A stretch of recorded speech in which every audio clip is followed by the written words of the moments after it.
Welcome back to the Badass Reset Club. This is the place where women come to hit their reset. Maybe it's in their fitness, maybe it's in their nutrition, maybe it's in their mindset.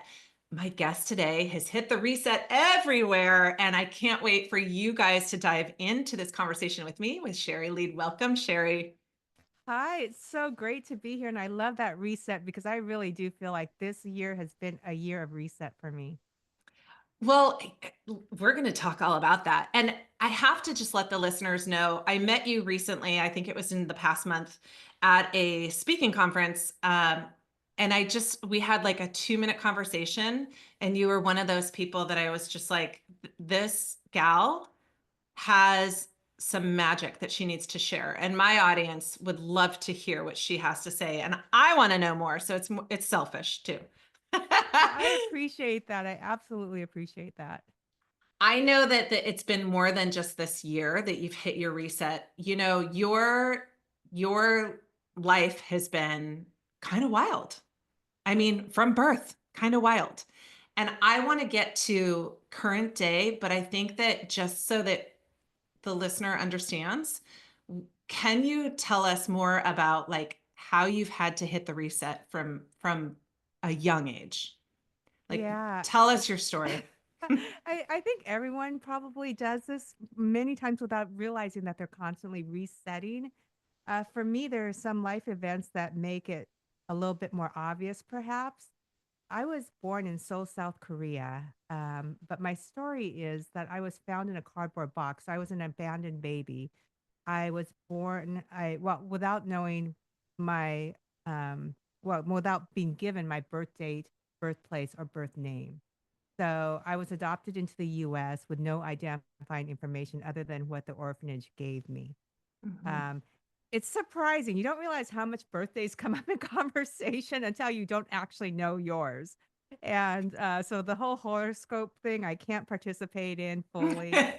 Uh, but so there was a search for belonging, and I think at some level, probably everyone has a search for identity, especially in those tricky teenage years. I really believe adopted kids a lot of times have that even at a deeper level. And I'm also a mother to adopted child who has a similar story to my own. And I see her also going through some of the same processes that I did at her age. She's now in her early 20s. But so, there was that piece. The parents I was adopted to were Japanese Americans born in the Seattle area, but there's a generation between us. So they grew up during the World War II era, and they were interned in internment camps during World War II. So there's an identity piece that they had that also was passed on to me. Um, and fast forward, I was in a catastrophic car accident in my early 20s. I don't know if I told you this. I had to learn to walk again. It was my last year of college. It changed. I ended up being a lawyer, but changed where I could go to law school because I had a number of surgeries from that accident. I Oh, was hit head on the highway. And, fast forward to my early 30s, I guess I was diagnosed with hip dysplasia. So that was another thing uh, that I had to deal with as far as identity because that was a hard diagnosis for me in my early 30s, being an active woman. mhm. But now that in my 40s, there was a cancer diagnosis. And that's really what really set me ahead. That was like a master class in finding my identity and figuring out really what I wanted to do in life. Wow. Okay. That was like a bunch of books right there Mm. that need to be written. Yeah, there are a few things. The car accident. Mhm. I didn't know that story. That's really big. And so I don't know about you, but I look at some of those things as how can they be blessings, right? Mhm. So like that changed the trajectory for where you went to school. I mean, I know you're not practicing law right now, right? No, I'm a writer, and as you Yeah. just met me, I'm diving into the professional speaking realm. Yes. So much has opened up to me after I just turned 55, and so much has opened up to me after age 50. So for anyone, you're getting older when other people look at you and you go, "Well, it's never," they say, "Well, it's never too late. Look at Sherry." Oh, they say that? Yeah, so I know I'm getting older, but it literally isn't. The world has opened up to me after 50. Yeah, I would agree. I would agree. And I think that, there's this resiliency that comes to women a little bit later. I wish more than anything, I have a daughter too in her 20s. I wish that that feeling came earlier for Yeah. me, for women I know. I'm trying to do everything I can to, help younger women experience that. But I think it comes with our experiences, right? And it comes with aging. And I think 50s are amazing.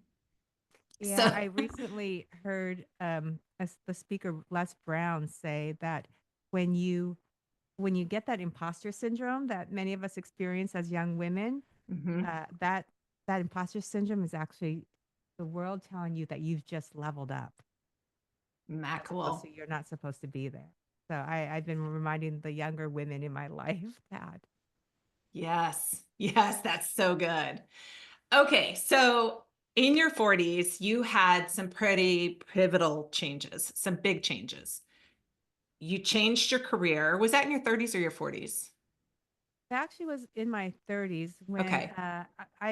so I was actively practicing law, and my well, now ex-husband, that was a big change this past year too. I got divorced after 26 years. But my ex-husband and I adopted our daughter from China. We came home Mhm. from China and found out I was pregnant. So I had two babies in 1 year.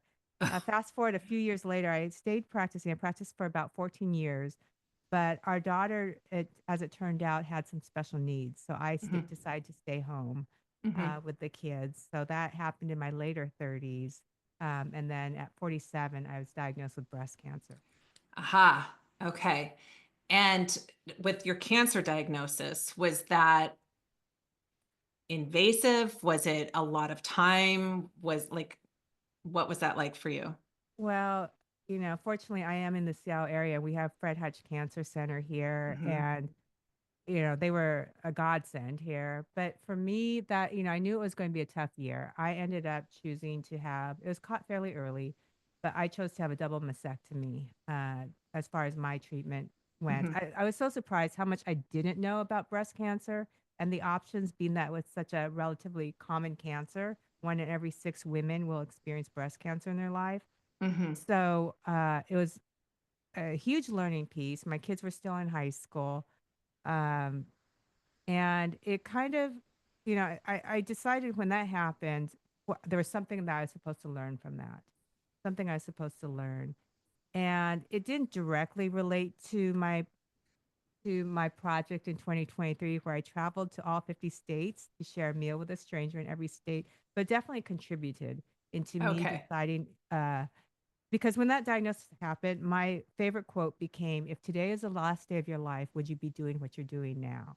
Mm. And I think about that often, especially if I feel a little angst, or Mhm. I get upset with someone. I think, okay, if this was the last day of my life, would I be doing what I'm doing now? And the answer is no, if those are the feelings that I'm feeling. So when I had this idea to travel to all 50 states, and I made it personal, I'm sure we'll get into that, but Uh-huh. I took it on because I thought, okay, this is the time to do it. This is the time to do it. I have this opportunity. I'm healthy enough. If I'm going to do most of this by myself, I need to be strong enough to manage this. And I went for it. Well, one of my questions I was going to ask you is, do you think you're a brave person? And I think that you have to be to come through what you've come through so eloquently. And I think I'm a curious person, is what I think. I think I'm a okay. curious person, and I believe that we're here to learn. Hmm. And so that the curiosity trumps the fear. Okay. Okay. I like that. Okay, yes, let's dive in because I really wanted to talk to you. You are the author of the Friendship series. You've already got 3 books out, and your fourth one is coming out in a month. Yes? Yes, in February. It launches February 18th. This is so exciting, perfect timing. So your book title is Table for 51, and let's talk about that. Like where did this first come from? Where did this inertia grow from? Well, I decided to travel to all the states, in part, as I mentioned, my parents were interned during World War II, my adopted parents. So Mhm. I grew up with the idea that it wasn't we as a family, because of our Asian faces, for people who are just listening, I am Asian American. I guess I did say I was born in Korea, but I grew up with the idea that it wasn't safe for us to travel, or we wouldn't be welcome across the U.S. And I want to rewrite that belief. So that was Okay. one thing on a personal note. And I had the fortune of traveling internationally, but not through the US. So I wanted to do that where I could. And also, we had just come out of the pandemic. And as a country, we became isolated in our physical bubbles, but not just that, also in our emotional and mental bubbles because of everything that's gone on in recent years, politically, racially. And wanted to go out. My initial thought was, okay, can I just go out and meet people? And it wouldn't matter what we believe politically, religiously, what we look like, and with this belief that if we share a meal, we could connect at some level. So there was that global thought to it as well. And the reason why sharing a meal is because I wanted this to be a special journey for me. And I thought, okay, what makes places special? And it's not necessarily the monuments, but it's really the people. So Mhm. my idea was to go out and either sit with a stranger, and I met with all women because I wanted, there's a safety piece here, but either with Mhm. a stranger or someone I had lost contact with decades ago. One person, one woman, one conversation, one meal, each day at a time. Um, and so that's what I did. So many questions. Like I that it makes me teary to even hear you say that that's the reason and what Yeah. sparked it. I wholeheartedly understand and feel that. I feel like we've lost a lot of connection and collaboration and it's like our blood. Like we need this. And so, wow, so powerful. When you started, who's the first person you told you're going to do this to? Like, who did you tell? Well, I'm kind of an open book, so I started telling everybody. Plus, I needed help to find all these people. I got 27 on my own, 27 contacts. I contacted people first before planning the travel. My only criteria was that the woman communicate well with me because I was, Mhm, planning these trips, driving or flying, and I didn't want to be stood up. So that's my only mhm, criteria. And I ended up with women between the ages of 20s to 60s, different religious beliefs, political beliefs, races, economic levels, education levels. Um, so I got 27 on my own. Then I reached out to social media, asked people, and they sent me their old college roommates, their aunts, their cousins, their friends, former coworkers. And then I had 13 states where I had no contacts, and I really cold called and sent all my information. So this is what I'm doing. And people were gracious, and I thought that the one objection that I would get when I said, "I'm sharing this on social media, I think I'll get some media coverage." I thought sometimes someone would say, "Oh, I'm private, thank you, but no thanks." But it wasn't that. The one objection I got more than once was, "I don't know if I'm interesting enough for you." oh, I thought was, wow, that's so that really, like, hurt my heart because here I am, just a woman from the Seattle area. Just somebody doing this kind of personal project. And for another woman to think that sitting down to share a meal that she wouldn't be interesting enough mm, really hurt my heart. And I can tell you, all 50 women were very interesting. And they became not just my friends, but my teachers on this journey. mm. I see that with women, not just sharing meals, but in conversations and working with women and just friendships. Women on the whole don't feel worthy of whatever it is. There's there's been too many years of this feeling of not being worthy of something. And wow. Yeah. What an important book to put out. Yeah, So, it's very timely. It's very timely. And the whole idea too, we talked about my beginnings of being found in a cardboard box with no mhm, identifying information and the search. It turned out to be a search for belonging on this travel. I found, these were organic conversations, kind of like you and I are having right now. And I didn't have come with a set of questions, but the one question I heard myself ask over and over again was, what feels like home? How do you create community? And at some point towards the end of the journey, especially while I was writing the book, I thought, Oh, this is what this is about for me. I was searching for a belonging. I was searching Mhm. for what home was like. And I realized what had happened is I took this cardboard box I was found in, and as a symbol, I flipped it and it became a table for conversation. And that's where this table for 51 comes from. But yeah, it became a table for conversation. And, and I mentioned I got divorced last year, and a lot of this was the strength I got from these women to recognize what home is, because all of a sudden I started to wonder why, when I was flying home to Washington, a state Mhm. I grew up in this beautiful home that my ex-husband and I remodeled, and I very much had so much of myself in this home. I mean, this was a gorgeous home, my dream home. Why didn't it feel like home? What was missing? And in meeting these women, I realized, oh, it's the people. It's not the space. And they gave Mhm. me the strength, they gave me the strength to close doors so others can open. And man, the universe has paid me greatly for that in such a good way. That's truly, truly Mhm. awe-inspiring. Okay, so besides like maybe being a little concerned that someone was going to be flaky or not show up or hold back or whatever, when I met you and I was like, how did you do that? Like, I wanted to know, how did you like make that happen? Did you have obstacles that came up for all of that travel? I mean, surely there was.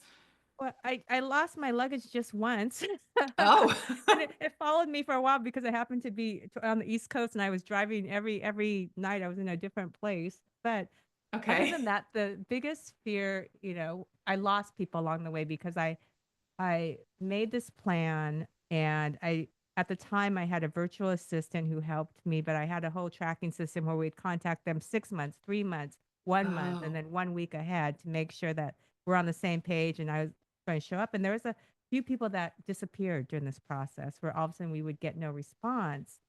And so it happened, interestingly, it happened the first on my first time was Albuquerque, New Mexico. That was my first stop. And weeks before, we couldn't contact this woman. She disappeared. And it was a complete stranger for me. And it's my first one. I thought, oh man. And I went to the internet oh, and I ended up, meeting with this woman, Nicole Bridges, photographer, mother. She's my first contact there. And our connection was amazing. And I thought, okay, this is going to be okay. This worked this time. Then my last state, which was Nebraska, Omaha, Nebraska. Same thing. I'm at the 50th state. Lost contact with the woman. Thought, okay, this is perfect. This is the way I started. This is going to be the way I end. And we made contact through. I went out to social media. Somebody connected me with her. Turns out that she and her husband were going to a gala that night. This is my last date, and as a gala for autism awareness, and to basically, I might be saying this not exactly the way they said it, but to find living wage jobs so everyone has an opportunity, whether you're on the spectrum or not, mhm, everyone needs an opportunity. So it's raising money and awareness. And like I mentioned, my daughter is on the spectrum. mhm. And the theme of the night was something like inclusion for all. And I thought, oh, this is so perfect. And they invited me to that gala, and that's how I ended this 50 states. And that wouldn't have happened but for me not connecting with her at the end, and I ended up in this beautiful celebration for inclusion. My goodness. Yeah. Meant to be. Yeah. So then, it helped me just the process, because anytime, and it felt like I was meeting everybody at the right time. Pretty Uh-huh. soon, all the women, it was like almost I was meeting one teacher, just the voice and the shape of that teacher changed. So when I started to look for connection, I definitely found that was easy. What surprised me was the differences is what made people very interesting to me. And Mhm, almost the differences is what connected us. And we've been so used to now in our country of looking at differences as a negative, that we've mhm, forgotten that that's what makes us so incredibly great in this country, that we have these differences and we can share these opinions. And that's what I got from this travel, that this focus on connection that I was looking for, it was actually the differences that made this trip and this journey really beautiful. I can see that. Mm. How did you figure out where to go? Like in what order? Did you go Well, state by state? Did you have a rhyme or reason? my first, well, I can't drive very well in the snow, so that was my number one. And I didn't realize Albuquerque was the same altitude as Denver, Colorado, and they get a bunch of snow. But so I was a little ignorant in my in my geography. But that was my first date. Luckily, they weren't indicted with snow because that was in January. But from there, I luckily went to Hawaii and Arizona. So that was my first idea, was to get to the states during the winter months that wouldn't have Gotcha. snow. Hmm. From there, after I had a big U.S. map, kind of circled where everyone was at. Some people were very hard to get to, but then clustered them and saw and tried to figure out where I can actually fly into and travel, because I was still flying home. Um, I was trying to fly home on the weekends for the most part, to make sure I was here Okay. on the weekends, or Okay. maybe I did it reverse, but to make sure I was home every week and wasn't gone for very long. Ah, did you go by yourself? I did all except for 4 states. I went by myself. Yes. Okay. Okay. And were you exhausted? I was not. I was so excited by these meetings, and I had such incredible experiences. Like in Indiana, I met this woman. We were sitting there in a smaller town in Indiana, and I asked her if I was the first Asian person she ever sat down with and shared a meal with. And she said, yes, I was. And I kind of thought I might be, because I knew the demographics. I'd always look at the demographics of the place before I got there. I've Okay. had several of these experiences. But I told her she was the first person from Indiana I ever sat down with and shared a meal with. So we're having these experiences that we wouldn't have had but for this project. So Hmm. I was so excited to meet every single woman in this project. When you were done, was it like when a wedding's over, or, like, was there a letdown? Was there sadness? Was there, like, what was that like? There was not, when I was done, I felt like, okay, now I'm really going to crank on this and get these stories out. And Okay. I had the writing process, and I also want to make sure that I was correct, because I didn't record these meetings. I took down notes after the meetings. So I would send the women the drafts of our meetings together to make sure was factually correct. Uh-huh. So I got to work after that, and I carried this into my life here, because when I came home, I thought, why am I? This is not a 50 states thing. This is a community thing. And so now, and I hopefully this will continue, and there'll be a ripple effect of this. But I invite 3 people to my home once a month that don't know each other, as a potluck, very casual potluck. And I don't even tell them what to bring. So who knows? We might have 3 salads. But Oh my the whole gosh. point is, bring something to share. And my only ask is that you do this and pay it forward. And it doesn't have to be a potluck. It doesn't have to be at your home. It could be asking somebody out for a walk or for coffee, but to get that connection going. I've called it the flip the box movement. And I carried it on at home, because I didn't want this to be a one and done. I want this to be something that we start doing. And it's since the beginning of time, sharing food has meant safety, survival, and belonging. Communities have done this since the dawn of time, and we've Mhm. stopped doing this. And if we can get back to this, I think we would have healthier communities. I agree. I'm so inspired by that. And I'm sitting here listening, but I'm already thinking, like, how can I start that? What would I Yeah. do? And I hope that all of our listeners are doing the same thing. Sherry, do you ever have moments of feeling uninspired or unmotivated, or, like, stuck? And if so, what do you do to get to where you are? Yeah, well, this year has been a big year with my divorce. Like I mentioned, 26 years of marriage, and I'm now in a rental home. This is the first time I haven't owned a home since I was 25. And that was a big hit for me, more than the marriage, actually. It's a new sense of identity. Mm-hmm. And with that too, when you divorce, you end up with, there's the same pot of money and there's 2 different households now. So it's a big change, and it's Mm-hmm. scary. It's really, really scary, especially at, I don't know. It's probably scary at any age. It seems scary at 50 something, but my kids are older too. So that's a little helpful. a bit more helpful, I'm sure. Um, so there have been more moments this year of self-doubt than I've had in the past where, a panic, oh, can I do this? And there's been a lot more talking to myself, which I'm an only child actually, and I work by myself, so it's not bad new that I talk to myself. But a lot more, like, okay, why am I feeling this angst? It must be because I have I must be telling myself something that's not true. Ah. And for instance, a good one is because I stopped working, started taking home the kids. In my mind, for some reason, I thought, okay, I'm not the breadwinner. So, I'm not going to be at the same economic level, financial level that I was because it's me. There's no truth in that. It doesn't have to be true at all. And I had to this year keep on telling myself, where did you get that from? Mhm. Right? And Mhm. rewrite these beliefs. So that's what I've been doing in my reinvention this year, is rewriting a lot of beliefs as they pop up. I had this on my 50 states journey in Vegas. These things that we tell ourselves we don't realize we're telling ourselves. The woman I met there, I looked at her social media before meeting her, never met her before. I knew she lived in Vegas. She looked, like my age-ish. Mhm. And she had professional poker player there. I thought that was a joke. Like, she lives in Vegas. Oh, sure, she looks like she does lunch and fancy things every day, whatever. I get there and she's a professional poker player and has a really interesting story. And I thought, why did I automatically think she wasn't? Mm. And so it's just checking these beliefs, and that I had silly things like that along the way, but they all add up. And now I'm doing that with myself, checking these beliefs when I feel these angst and the self-doubt. Hmm.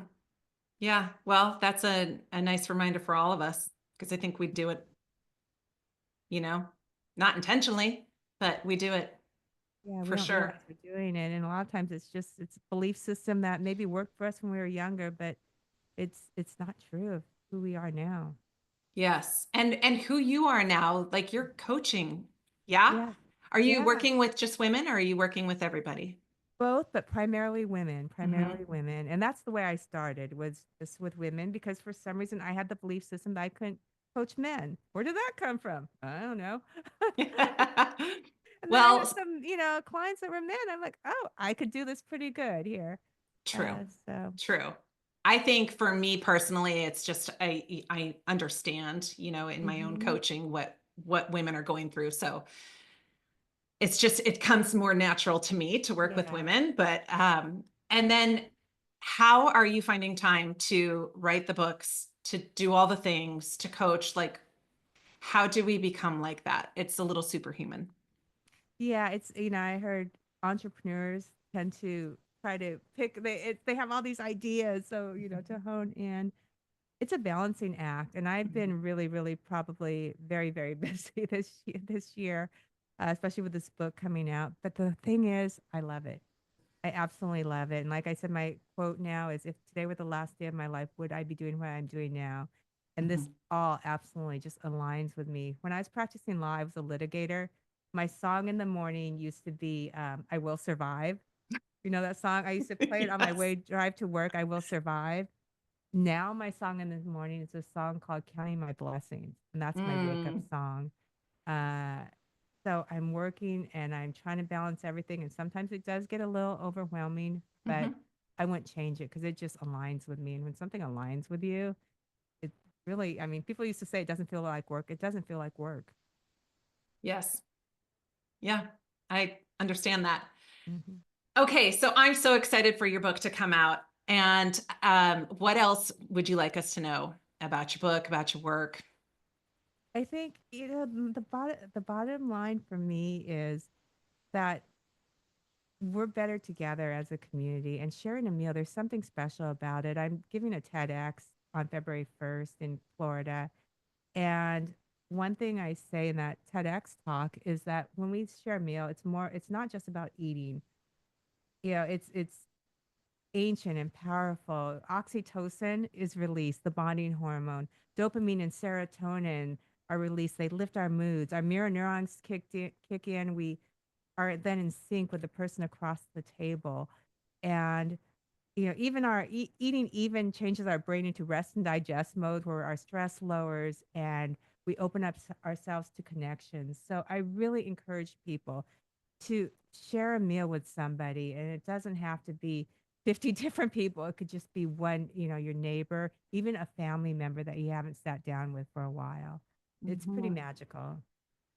I see a lot of book club opportunities here of growth opportunities of where we can reach out into the community and beyond Yes, with this. definitely, definitely. And Yeah, food. Who doesn't like food? that's right. Okay, so one last question for you, and it's something that I always ask at the end of this podcast. What makes you feel like a badass? Mm, my my my life, to tell you the truth. I was gonna say my friends because they do, but internally, it's my life. When I meditate every day, and I just even in this rental space, and it's a quirky rental space. It really is very quirky. Uh, but I sit here and I look and I'm like, okay, this is a amazing life, and it makes me feel like a badass. Wonderful. Well, I think that you are a true gift and a gem and a light in the world, and we need a lot more of that. So I am so glad you took the time to let my audience know about you and your amazing journey and your book. And I know we'll be checking it out. Thank you so much for We can joining share a us. meal together. We don't live. We're not far from each other. I would love that. Absolutely. Okay, let's do that. Thank you so much for joining. And listeners, thank you for tuning in or checking us out on YouTube. Make sure to check out the book when it gets released in February and stay badass.